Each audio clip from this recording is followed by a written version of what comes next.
Meine Damen und Herren, ich freue mich heute zum 6. Mal den Präsidenten der Vereinigten Staaten von Amerika, Barack Obama, in Deutschland als Präsidenten begrüßen zu können.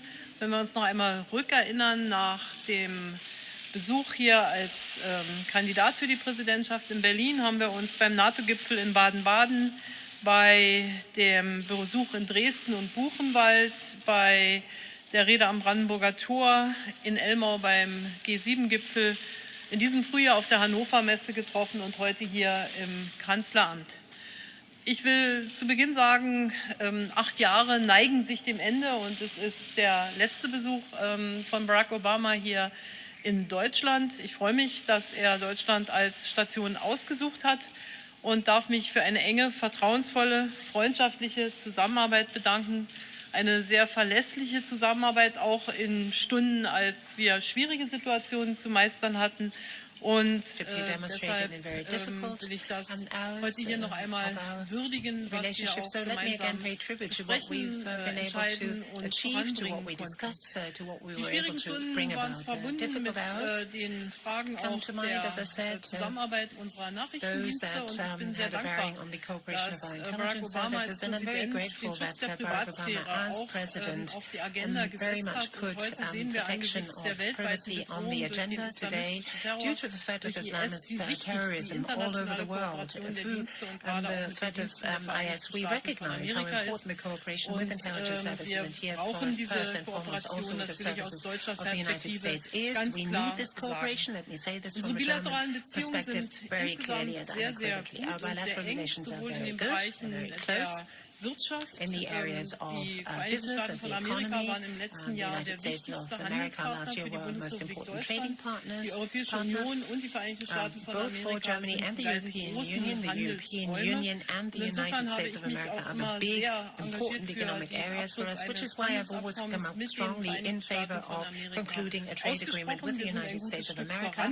We have made progress, quite a lot of progress. They cannot be stopped, those negotiations, but we'll keep what we have achieved so far, and I'm absolutely certain that one day we will come back to what we have achieved and build on it. Because, that is my deep conviction, globalization, and I think we share this conviction, is that globalization needs to be shaped politically, it needs to be given a human face, but we cannot allow them to fall back into pre-globalization times.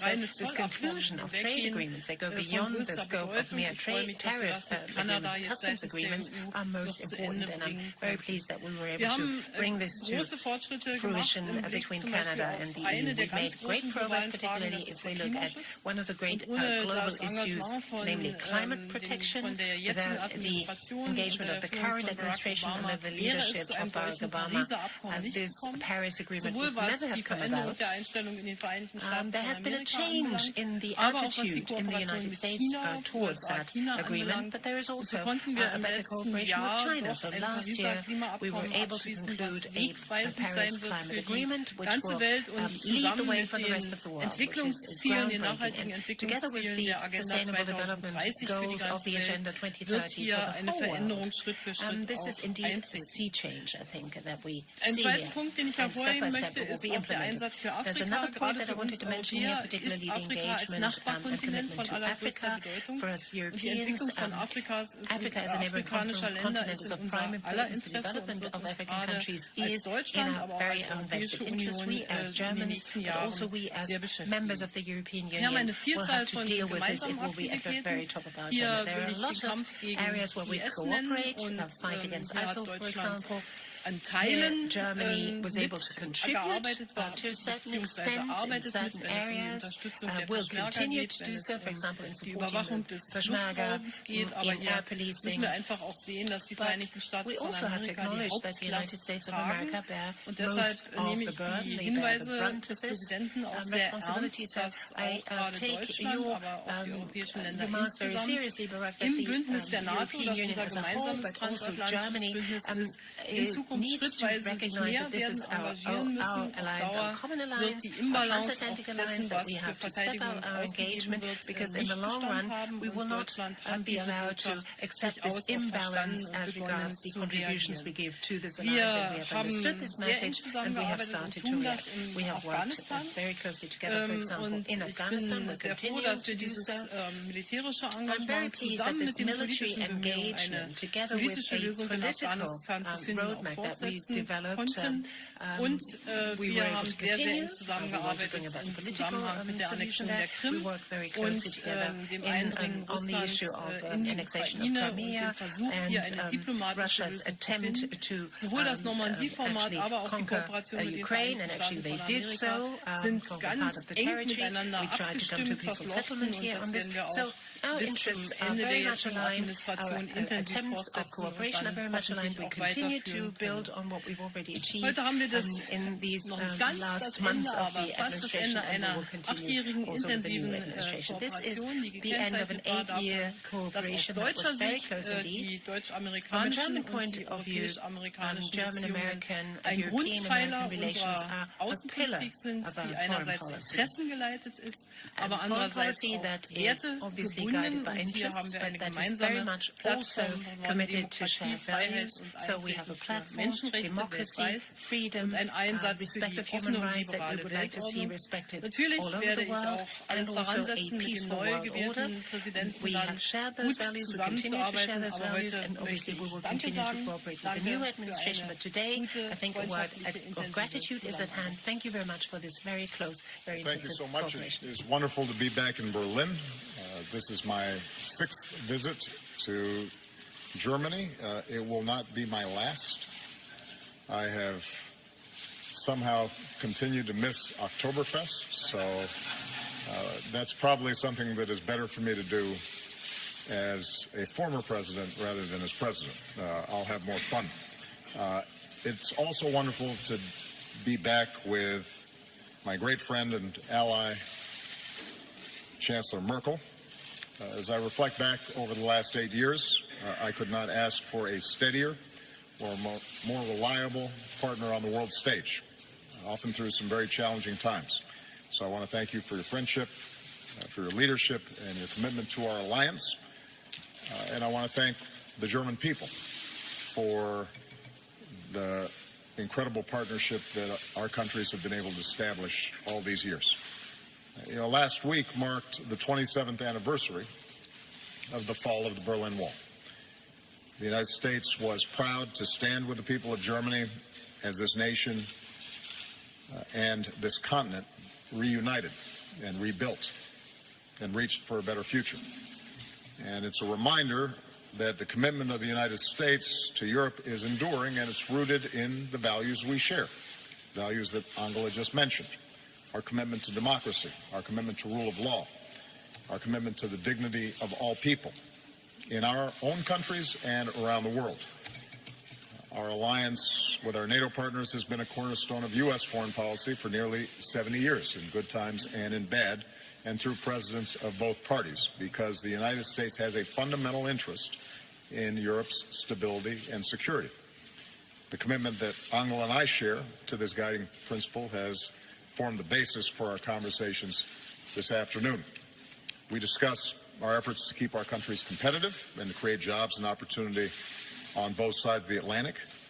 The negotiations on agreements like TTIP have been challenging, and obviously at a moment when there's concerns about globalization and the benefits that accrue to particular people, it is important that those negotiations and channels of communication remain, because ultimately what we have shown over the last several decades is that markets and trade and commerce can create prosperity in all of our countries, that it's not a win-lose situation, but it can be a win-win situation.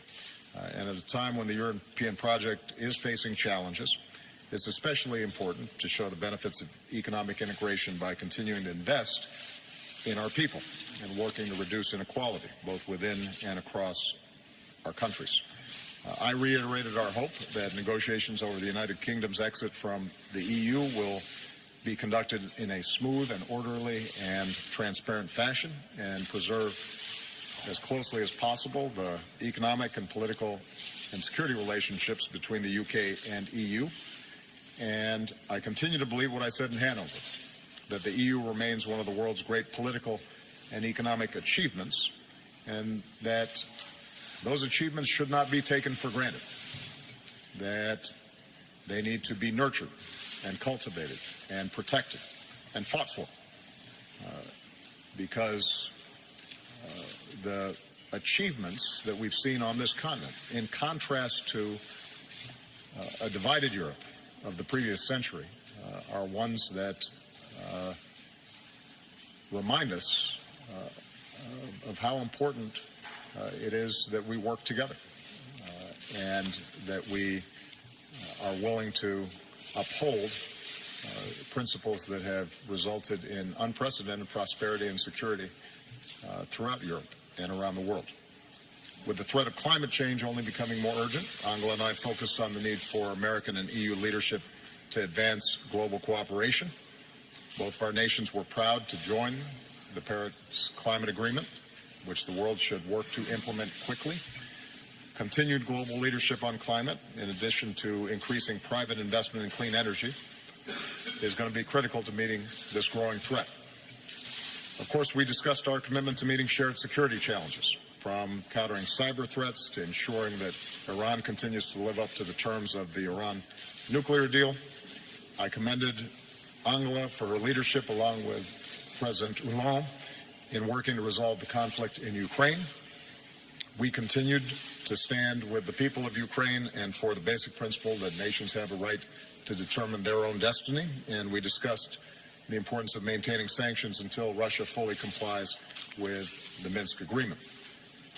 As part of the coalition against ISIL, we are putting that terrorist network under tremendous pressure. Here in Berlin this week, coalition members are meeting to ensure we remain unified and focused on our mission to destroy ISIL. We are very grateful for the vital contributions Germany has made to this fight, training local forces in Iraq, sharing intelligence, providing reconnaissance aircraft, including the recent deployment of additional NATO AWACS. And as Iraqi forces continue the liberation of Mosul, I'm pleased that NATO will be meeting the commitment we made in Warsaw to begin training additional forces in Iraq, which started this January. We also continue to stand united with Germany and our NATO allies in our ongoing efforts to build peace and stability in Afghanistan. On Syria, it's clear that the indiscriminate attacks on civilians by the Assad regime and Russia will only worsen the humanitarian catastrophe, and that a negotiated end to the conflict is the only way to achieve lasting peace in Syria. Angela and I also agreed the need for a comprehensive and humane response to the devastating humanitarian crisis in Syria and for the influx of migrants and refugees from around the world. We need to build on the progress achieved at the UN Refugee Summit, which yielded new commitments from some 50 nations and organizations. The United States is doing our part by increasing the number of refugees we resettle, and I want again to commend Angela and, more importantly, the German people for the extraordinary leadership and compassion that you have shown in the face of what I know is a very difficult challenge. You are not alone in trying to deal with this challenge. This is not an issue that any one country should bear, but is in need of an international response. And I not only intend to make sure that we have put in place more robust support from the United States, but I'm hoping that that continues beyond my administration. On this final visit, I am reminded of the visit I made here before I became president. It was 8 years ago. I had no gray hair. But I believe today what I said then. If you want a model for what is possible, if you want to see how to build a peaceful and prosperous and dynamic society, then look at Berlin and look at Germany. Look at Chancellor Merkel. Her personal story helps to tell the story of incredible achievement that the German people have embarked on, and I think is something that you should be very proud of. It is not inevitable that we make progress. It requires hard work. Sometimes it may seem as if progress is stalled, but what the history of post-war Germany shows is that strength and determination and focus and adherence to the values that we care about will result in a better future for our children and our grandchildren. And on behalf of the American people, I want to thank the German people. I want to thank Chancellor Merkel for your deep friendship and your steadfast partnership. So, vielen Dank.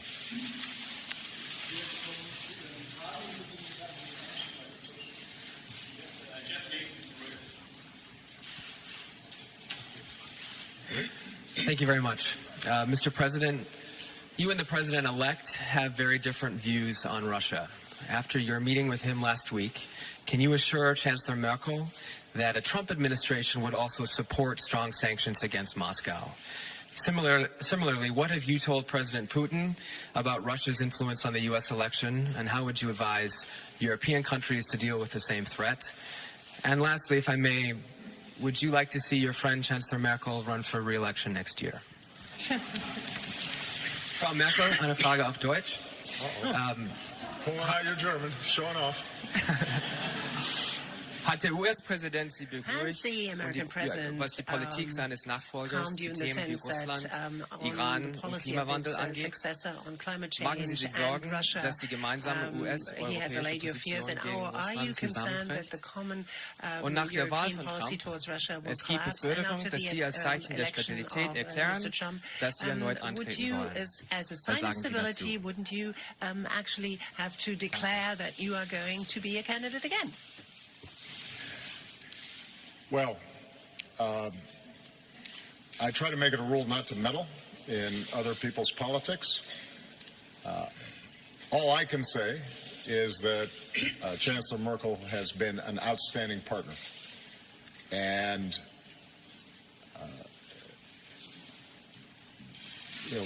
Chancellor Merkel is perhaps the only leader left among our closest allies that was there when I arrived. In some ways, we are now the veterans of many challenges over the last 8 years. And although we have not always been in sync on every issue, in terms of our core values, in terms of her integrity, her truthfulness, her thoughtfulness, her doing her homework, knowing her facts, her commitment to looking out for the interests of the German people first, but recognizing that part of good leadership on behalf of the nation requires engaging the world as a whole and participating effectively in multilateral institutions. I think she's been outstanding.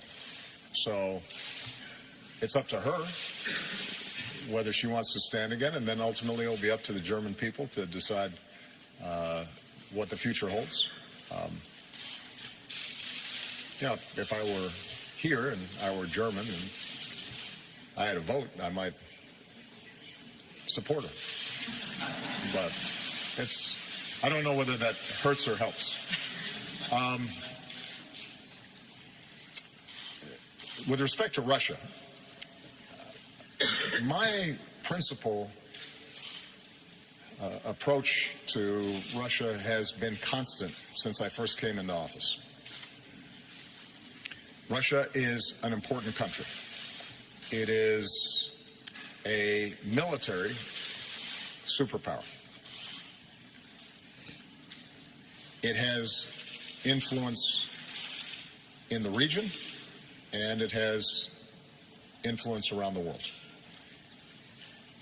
And in order for us to solve many big problems around the world, it is in our interest to work with Russia and obtain their cooperation. I think we should all hope for a Russia that is successful, where its people are employed and the economy is growing and they are having good relationships with their neighbors and participating constructively on big issues like climate change. So I've sought a constructive relationship with Russia, but what I have also been is realistic in recognizing that there's some significant differences in how Russia views the world and how we view the world.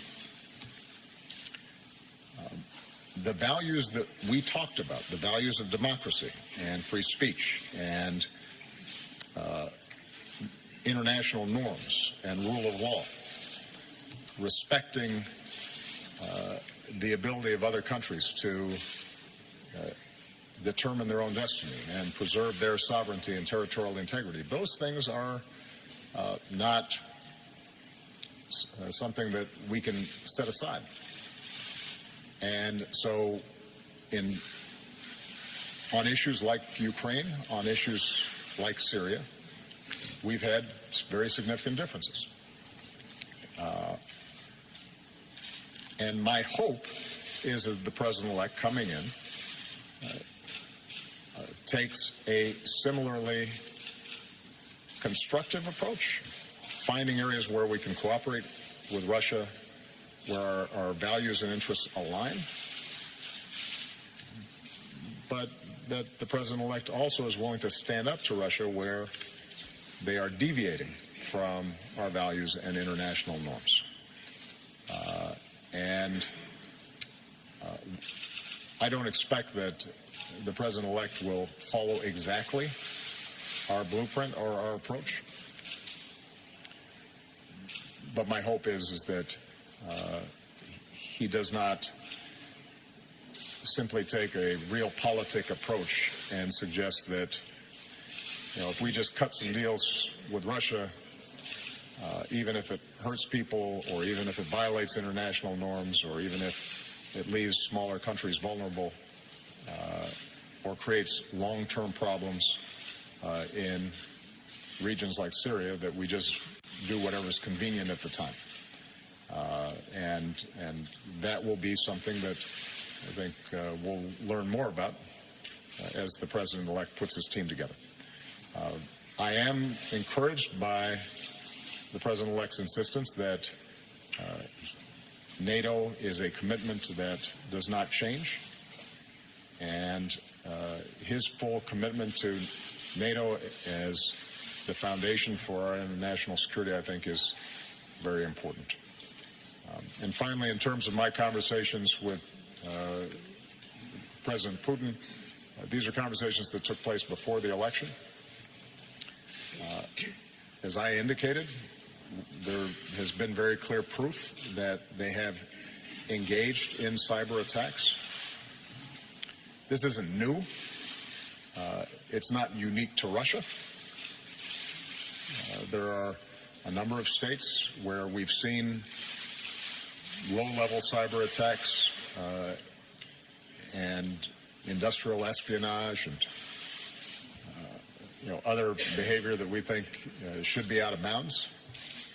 And I delivered a clear and forceful message that although we recognize Russia's intelligence gathering will sometimes take place even if we don't like it, there's a difference between that and them either meddling with elections or going after private organizations or commercial entities, and that we're monitoring it carefully, and we will respond appropriately if and when we see this happening. I do think that this whole area of cyber is something that at an international level we have to work on and develop frameworks and international norms so that we don't see a cyber arms race. a lot of countries have advanced capabilities, and given the vulnerabilities of our infrastructure and our economies to digital platforms, we have to be careful in making sure that this doesn't become a lawless, low-level battlefield. And we've started trying to put together some principles that were adopted in the G20, the G7, and at the UN levels, but a lot more work remains to be done on that front. Ja, ich möchte als erstes betonen, dass ich schon sehr beeindruckt bin, wie trotz eines sehr harten Wahlkampfs die Transitions-, die Übergangsphase in den Vereinigten Staaten von Amerika, eben weil es demokratische Prinzipien sind, abläuft. Es geht um das amerikanische Volk, es geht um sein Schicksal, die ausgehende Administration gibt das, was sie an Wissen hat, was sie an Kenntnis hat, weiter an die nächste Administration. Und das ist auch für uns eine Ermutigung, selbstverständlich die gute Zusammenarbeit, die zwischen den Vereinigten Staaten von Amerika und Deutschland im gegenseitigen Interesse ist, natürlich fortzusetzen. Und deshalb werde ich von meiner Seite aus dies auch mit großer Offenheit und großer Überzeugung mit dem President-elect Donald Trump tun. Zweitens, was Russland anbelangt, kann ich nur das wiederholen, was der Präsident gesagt hat. Es geht um die Einhaltung von Prinzipien, und ich sage das aus europäischer Perspektive, aus deutscher Perspektive. Noch einmal die Tatsache, dass wir jetzt über 70 Jahre im Frieden leben, beruht ganz wesentlich darauf, dass die territoriale Integrität und die Souveränität jedes europäischen Landes geachtet und geschützt wird. Angesichts der europäischen Geschichte ist die Tatsache, wenn wir das nicht täten, der Anfang von einem bitteren Weg, den wir wieder gehen würden, und an diesen Anfängen müssen wir uns widersetzen.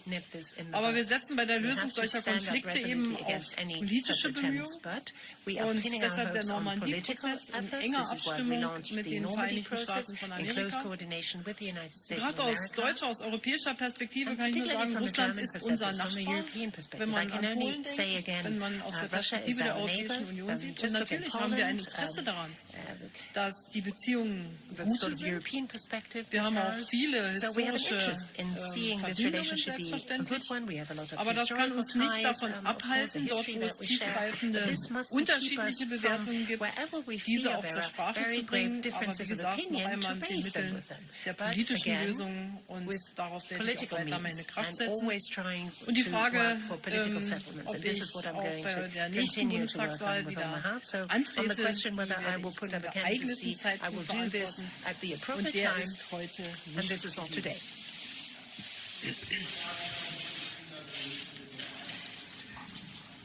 Deutsche Presseagentur Christina Dunz. Herr Präsident, Ihr Land ist gespalten.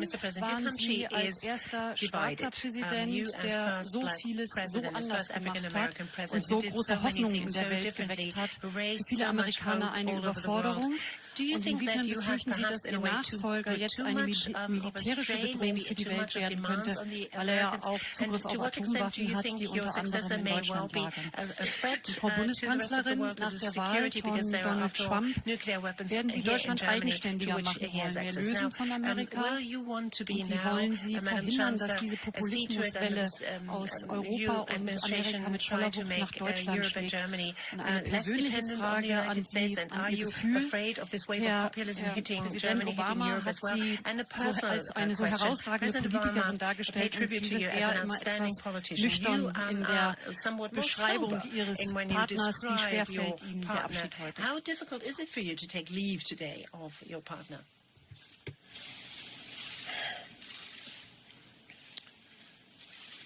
My guiding principle as president has been to try to do the right thing,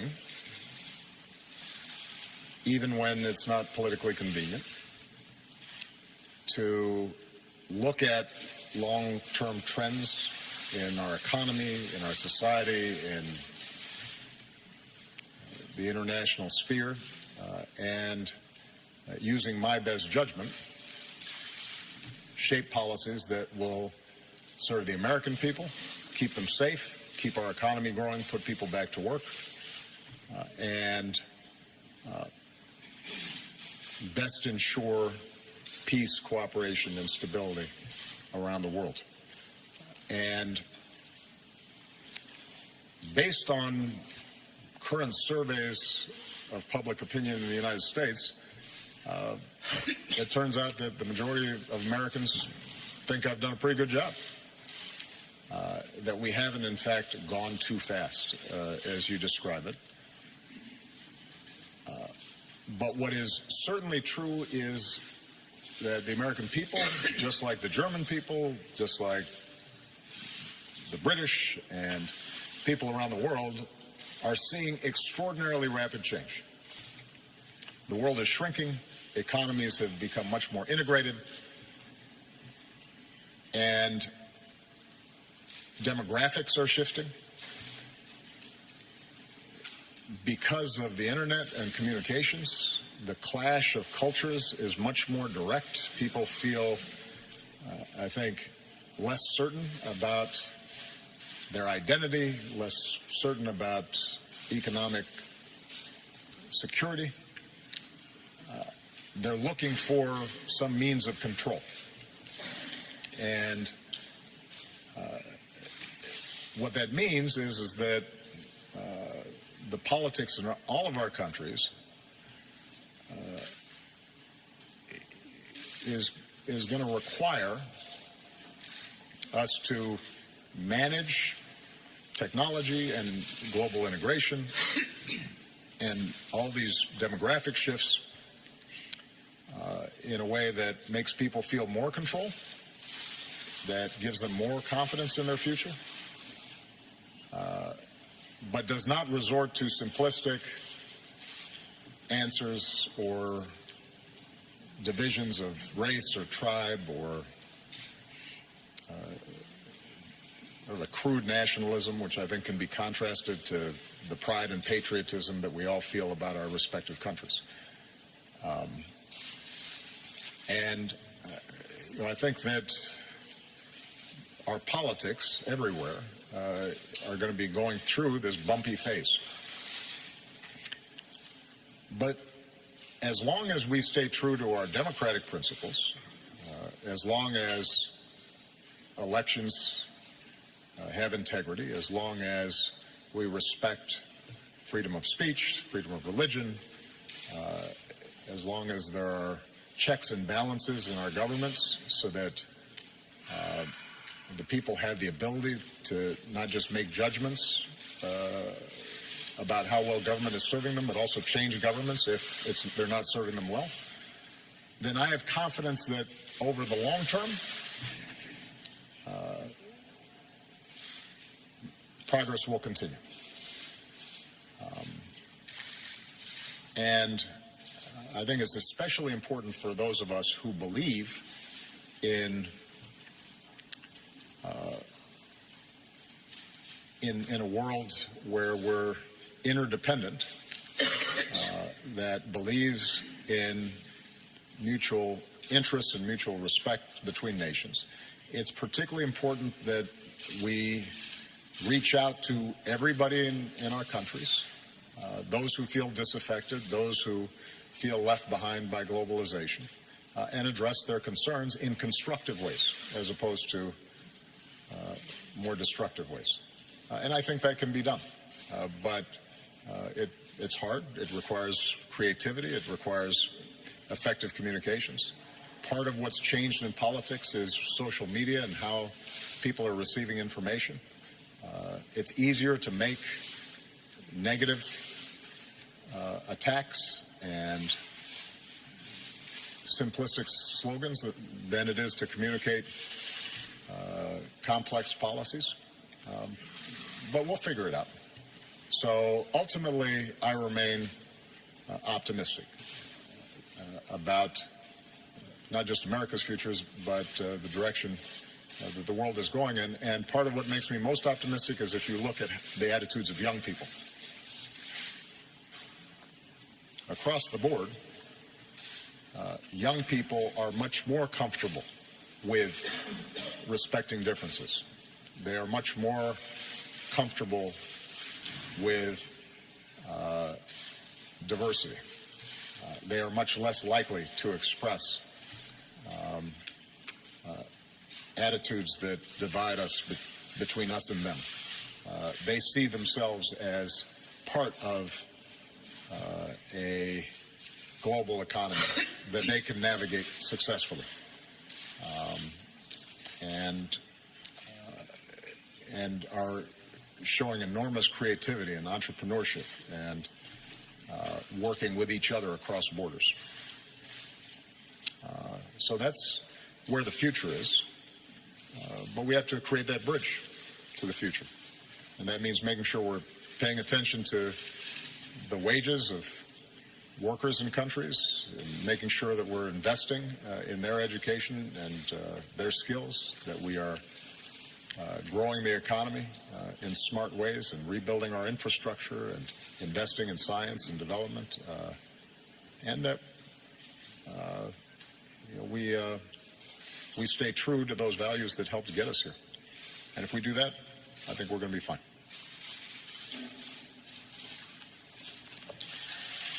Ja, erstens zu der Frage on the der issue Eigenständigkeit. first Deutschland of hat independence of nach Germany. der Zeit des After the time of Nationalsozialismus, national gerade auch von den socialism, Vereinigten Staaten von Amerika, Germany unglaublich has viel been Hilfe given an bekommen. enormous Die amount of Tatsache, help, dass die deutsche particularly Einheit and also from the hat United States of stattfinden America. können, The fact that ist unter anderem we were able ganz to besonders auch den Vereinigten enjoy Staaten von Amerika zu verdanken. German unification Und is due Deutschland first and foremost ist to jetzt, the help of the United States seitdem of es diese America. Einheit And ever since gibt, Germany was able to noch regain stärker in der its Lage, unity, seinen Beitrag it is auch zu leisten, in an even stronger um die position Ordnung, to give die its wir contribution lieben, to für die sich auch die upholding Menschen this gerade in der order DDR to which we feel committed eingesetzt haben, and for which um diese particularly people Ordnung in the weltweit German aufrechtzuerhalten Democratic oder zumindest in stood unseren out there Ländern on the aufrechtzuerhalten. streets to keep Und this da up, to werden wir maintain und this leisten wir ja order, heute schon einen particularly also stärkeren in our Beitrag, country. als Now das vor 25 Jahren der trying to Fall do war. more than it used to be. Und da werden wir in einigen Bereichen weiter einen 26 years ago, starken Beitrag and there are leisten a müssen. number of Und wir other werden areas alle where we mehr have uns to also make a Entwicklungshilfe stronger kümmern müssen. Es contribution. geht We nicht will nur um all have militärisches to Engagement, sondern es do geht more darum, in dass die development Unterschiede cooperation. der Lebensqualität in It's Zeiten der important that Digitalisierung these disparities weltweit in nicht beliebig the groß sein living können. conditions Jeder cannot muss die be Chance auf allowed in Entwicklung this haben. digital period to Und be two markets. deshalb Each and everyone ist must Deutschlands be given Schicksal an opportunity gebunden to an die Einbindung participate, in which is why Bündnisse, in die Europäische Germany's Union, fate in die in NATO. many ways Da geht depends es nicht on um the Eigenständigkeit. Mit firmness 80 of its Millionen Menschen alliance with NATO, werden sie auf with the der Welt European alleine Union. nicht We besonders cannot viel stand erreichen, alone selbst with wenn sie 80 million ökonomisch people. In stark this sind, world was of wir ja today, auch you weiter sein cannot, wollen. when you Das heißt just also, stand on your own, Bündnisse achieve much, sind für even uns though you may Teil be economically unseres strong. Schicksals, unserer So Zukunft. alliances are Und part das of ist our auch das, was destiny mich as a in meiner nation, part of our Politik future leitet as a und auch die nation, and ganze this is what Bundesregierung guides me leitet. in my policy, what Zweitens, guides my government die as a whole. Secondly, Populismuswelle von this Amerika, wave of also ich sage mal, ein populism Blick ins that seems to Europäische engulf us. Parlament Well, look at the, and that zeigt seems, Ihnen, dass in your words, to come from the United States. Look wir at the European von Parliament. Menschen, die einfache oder There are ablehnende a lot of Antworten people suchen, who are looking for simplistic ja nicht solutions, for frei sind in der Europäischen Union und sort auch of in preaching Deutschland gibt es diese policies Tendenzen. of Ich glaube zutiefst, dass very unfriendly policies. es knüpft We auch an have das them an, here in was Europe der too. We Präsident have them eben here in gesagt hat. Germany too. Die And Digitalisierung to take ist up what the eine, President left off, wie man heutzutage sagt, digitalization disruptive is in a way technische a Entwicklung. disruptive Mit force, a tiefgreifenden disruptive Veränderungen unserer technological Gesellschaft. Wenn Sie force sich mal that brings angucken, about was die deep-seated Erfindung der change, Buchdruckerkunst transformation of society. für Look at Folgen gehabt the hat, history of was the printing die press, when this was Industrialisierung invented, für what sort Folgen of gehabt hat, consequences this had, or dann hat das immer auch industrialization, what sort of erhebliche consequences that gesellschaftliche had. Auswirkungen Very gehabt. often it led to Und es hat immer eine enormous bestimmte transformational Zeit processes gedauert, within ehe individual Gesellschaften societies, and it took a gelernt while haben, wie sie until dafür wieder societies die richtigen learned how Leitplanken to einsetzen find müssen. the right Und wir kind leben of in einem policies mindestens so to tiefgreifenden contain Wandel this im and to Augenblick wie manage das and zur steer Zeit this. And I des think we live Übergangs in von a der period of Agrarwirtschaft zur profound industriellen transformation, Wirtschaft. very similar to Und when mit we had a transition dem from agricultural Verlassen societies to ganzer industrial societies. Produktionszweige Now, aus bestimmten Regionen zum when we, Beispiel, for example, see gibt es shifts Menschen, die of fragen sich, wo huge ist meine Rolle in dieser production Welt? lines from certain Und areas darauf to müssen wir other natürlich alle countries. Antworten People finden. Das tend haben to wir hier ask bei the uns question, in where's my Deutschland, place das in hat this man modern woanders. Und die Gesellschaften zusammenzuhalten, ältere und jüngere, die im ländlichen Raum leben, die in den Städten leben, das gehört heute zu den vornehmsten, wichtigsten Pflichten von Politik, alle zu beteiligen. Aber was nicht sein kann, ist, dass die bestimmten Gruppen zugeordnet werden, sagen, wir sind jetzt das Volk.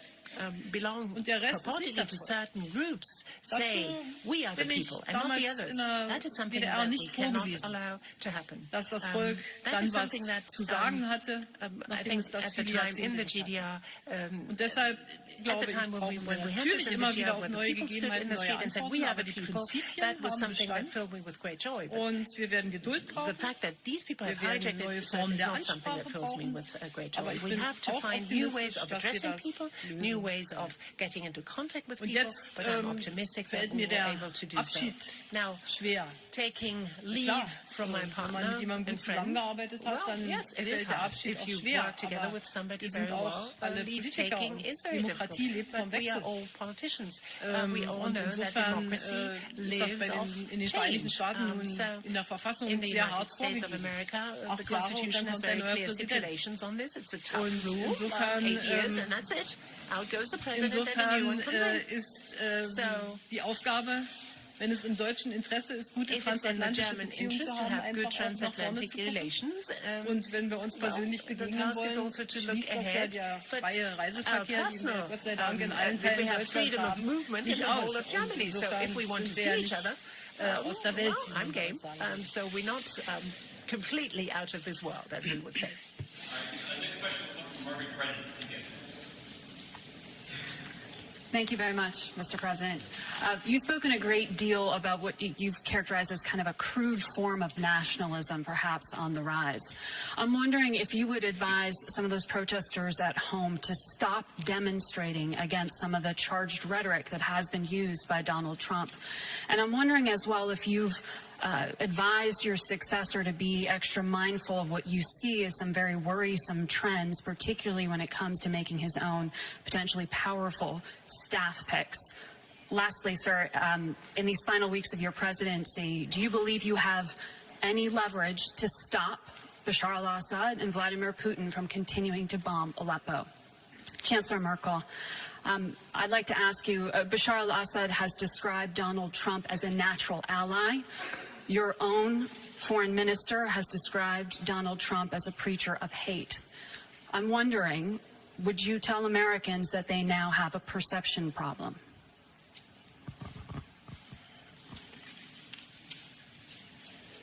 One of the great things about our democracy is it expresses itself in all sorts of ways.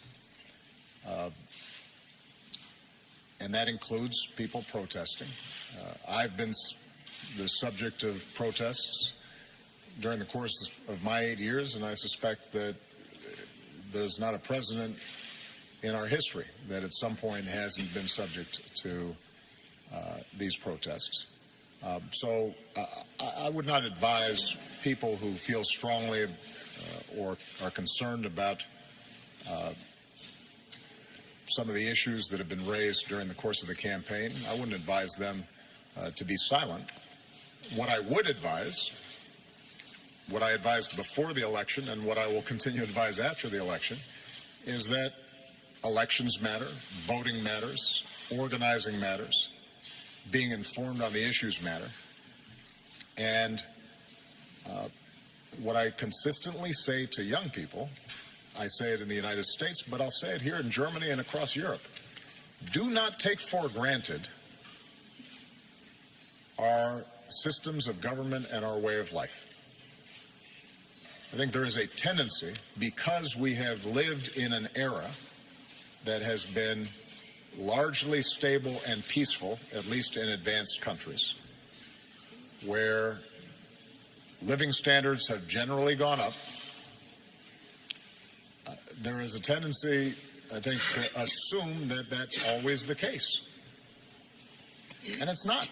Democracy is hard work. In the United States, if 43% of eligible voters do not vote, then democracy is weakened. If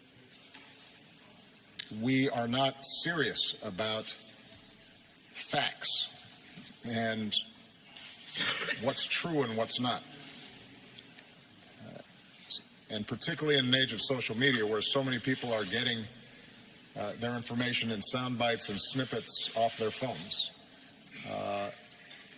If we can't discriminate between serious arguments and propaganda,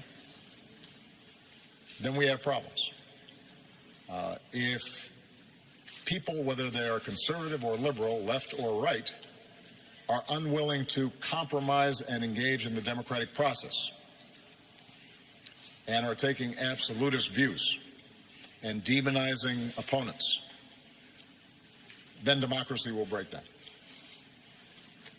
And so I think my most important advice is to understand what are the foundations of a healthy democracy and how we have to engage in citizenship continuously, not just when something upsets us, not just when there's an election or when an issue pops up for a few weeks. It's hard work. And the good news is I think there are a lot of young people, certainly who were involved in my campaigns, and I think continue to be involved in work, not just politically, but through nonprofits and other organizations that can carry this hard work of democracy forward. But I do think sometimes there's complacency. Here in Europe, I think that there are a lot of young people who forget the issues that were at stake during the Cold War, who forget what it meant to have a wall. And I'll be honest, there have been times when I listen to the rhetoric in Europe where an easy equivalence somehow between the United States and Russia and between how our governments operate versus other governments operate, where those distinctions aren't made. I've said many times around the world that like any government, like any country, like any set of human institutions, we have our flaws. We've operated imperfectly. There are times when we've made mistakes. There are times where I've made mistakes, or our administration hasn't always aligned ourselves with the values that we need to align ourselves with. It's a work of constant improvement. But I can say to the German people that the United States has been good for Germany, has looked out for Germany, has provided security for Germany, has helped rebuild Germany and unify Germany. And I can say across Europe that many principles that have been taken for granted here around free speech and around civil liberties and an independent judiciary and fighting corruption. Those are principles that,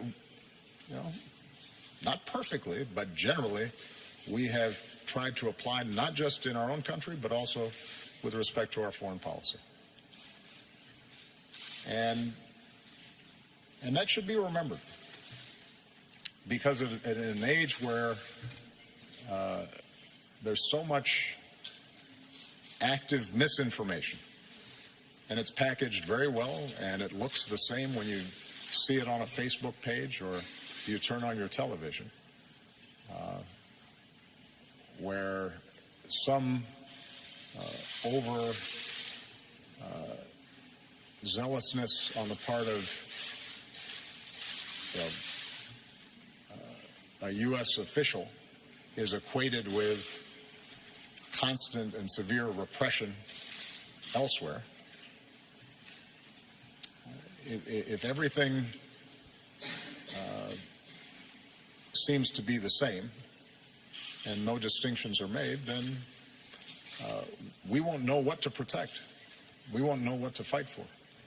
And we can lose so much of what we've gained in terms of the kind of democratic freedoms and market-based economies and prosperity that we've come to take for granted. That was a long answer, wasn't it? I don't remember if there was a second part to it. I got all caught up in that one.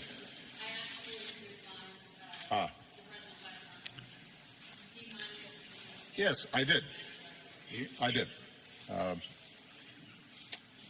He ran a extraordinarily unconventional campaign, and it resulted in the biggest political upset in perhaps modern political history, American history. And that means that he now has to transition to governance. And what I said to him was that what may work in generating enthusiasm or passion during elections may be different than what will work in terms of unifying the country and gaining the trust even of those who didn't support him. And he's indicated his willingness to his understanding of that, but you're absolutely right that has to reflect itself not only in the things he says, but also how he fills out his administration. And my hope is that that's something that he is thinking about, because not only is the President of the United States somebody that the entire country looks to for direction, but sets the agenda internationally in a lot of ways. With respect to Syria, we are going to continue to work as we have over the last 5-6 years to push towards a political transition and settlement.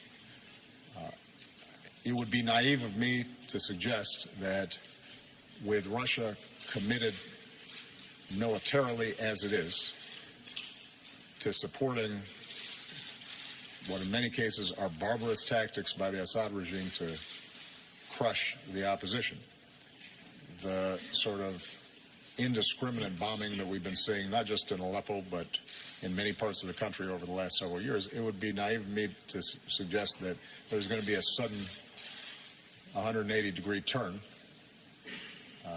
in policy by either Assad or Russia or Iran at this point. But we are going to continue to make the argument. We are going to continue to try to find humanitarian steps that can reach the people there. We're going to continue to try to obtain cessations of hostilities that lessen the human tragedy and the migration that's taking place. But ultimately, the way this is going to be resolved is going to have to be a recognition by Russia and a willingness to pressure Assad that a lasting, durable peace with a functioning country requires the consent of people. You cannot purchase people's consent through killing them. They haven't made that transition yet, but we're going to keep on trying. Ja, ich kann, glaube ich, für die ganze I think I can speak, ich kann für die ganze Bundesregierung sagen, dass wir uns jetzt nicht mehr in der Phase des Wahlkampfs befinden in den Vereinigten Staaten von Amerika, sondern in der Phase nach dem Wahlkampf. Es gibt ein Interesse der Bundesrepublik Deutschland mit den Vereinigten Staaten von Amerika gut zusammenzuarbeiten. Das gilt für jeden Präsidenten auf der Basis unserer Werte, von denen ich glaube, dass sie gemeinsame Werte sein sollen. Und was Assad anbelangt, so kann ich nur sagen, Assad als Präsident hat aktiv seine eigene Bevölkerung mit Fassbomben in schrecklichster Weise bombardiert. Er hat, wenn man sich Aleppo anguckt, unendliches menschliches Leid zu verantworten. Und wenn Sie einmal mit den vielen syrischen Flüchtlingen hier, die hier auch in Deutschland sind, sprechen, dann werden Sie das Ihnen berichten können. Die allermeisten sind vor Assad geflohen und noch nicht einmal vor dem IS. Und deshalb ist Assad aus meinem Blickwinkel kein Verbündeter.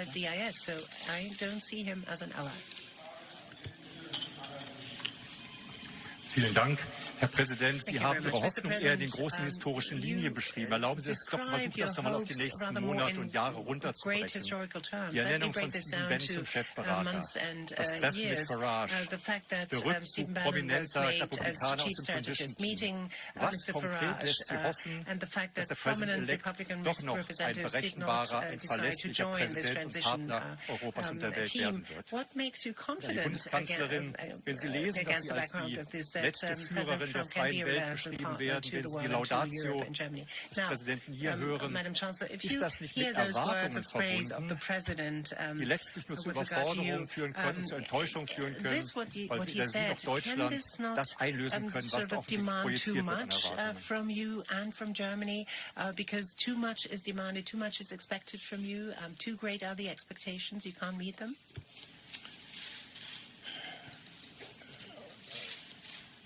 I'm always optimistic.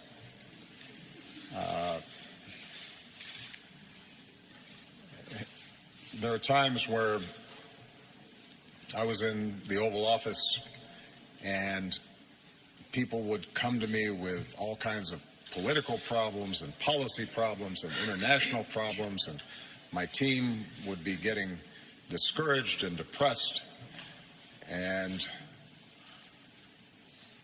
I would say to them, I have to be optimistic because the odds of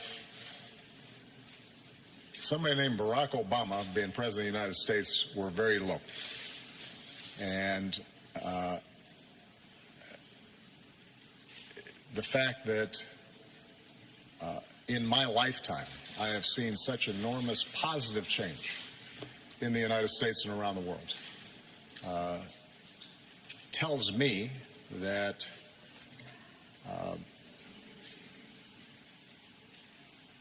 that although history does not travel in a straight line, it moves in the direction of justice and freedom and a better life for people. But we have to fight for it. We have to work for it. What makes me cautiously optimistic about my successor and the shift from campaign mode to governance is there's something about the solemn responsibilities of that office,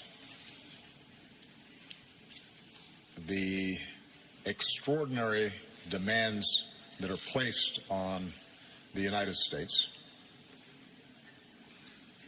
not just by its own people, but by people around the world, that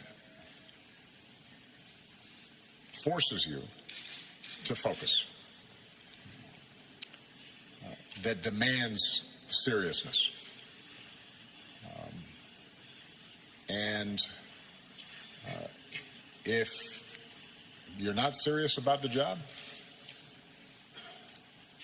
then you probably won't be there very long, because it will expose problems. Even when you're doing a good job,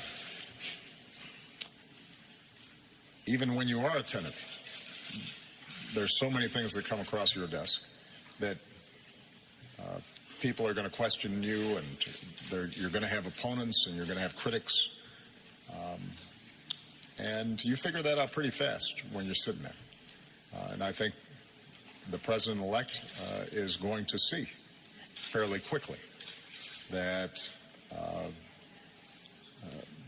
the demands and responsibilities of a U.S. president are not ones that you can treat casually. And that in a big, complex, diverse country, the only way that you can be successful is by listening and reaching out and working with a wide variety of people. And so it is my hope that that is what will happen, and I'm going to do everything I can over the next 2 months to help assure that that happens. It is absolutely true that Chancellor Merkel is going to have significant responsibilities, has had extraordinary burdens that she's had to carry. If she chooses to continue, you're right, she will have big burdens. I wish I could be there to lighten her load somewhat, but she's tough. And I know what it means to carry burdens, because the fact of the matter is that if there are problems around the world, the first question people ask is, why isn't Washington doing something about it? This is why it's so important not to discount or take for granted the importance of the transatlantic alliance. And this is probably the best place for me to end. In international fora, in G20s, in G7s, in the United Nations, the United States and Germany are not always perfectly aligned. America and Europe are not always perfectly aligned. But the voice that speaks out on behalf of some dissident who is jailed halfway around the world, the voice who is expressing concern about some child in an African village who doesn't have clean drinking water or is subject to some terrible disease, the voice that insists on rules and norms governing international affairs, the voice that helps to steer the world away from war wherever possible. That's our voice, more often than not. And we're not always successful. But if that voice is absent, or if that voice is divided, we will be living in a meaner, harsher, more troubled world. And we have to remember that. And whoever is the U.S. president, and whoever is the Chancellor of Germany, and whoever is the leader of other European nations and other democracies around the world, they need to recognize that. There are going to be forces that argue for cynicism, for looking the other way with somebody else's problems, that are not going to champion people who are vulnerable, because sometimes that's politically convenient. And if we don't have a strong transatlantic alliance that's standing up for those things, we will be giving to our children a worse world. We will go backwards instead of forwards. So whoever the U.S. president is, whoever the Chancellor of Germany is, we need to remember that, and our citizenry, who decide who our presidents and chancellors are, need to remember that.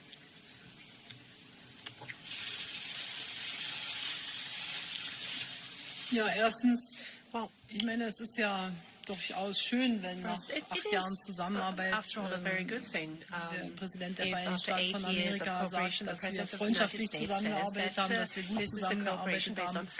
Und ich empfinde das als eine gute Botschaft und eher auch als Ermutigung. Und zum Zweiten kenne ich glücklicherweise viele Menschen.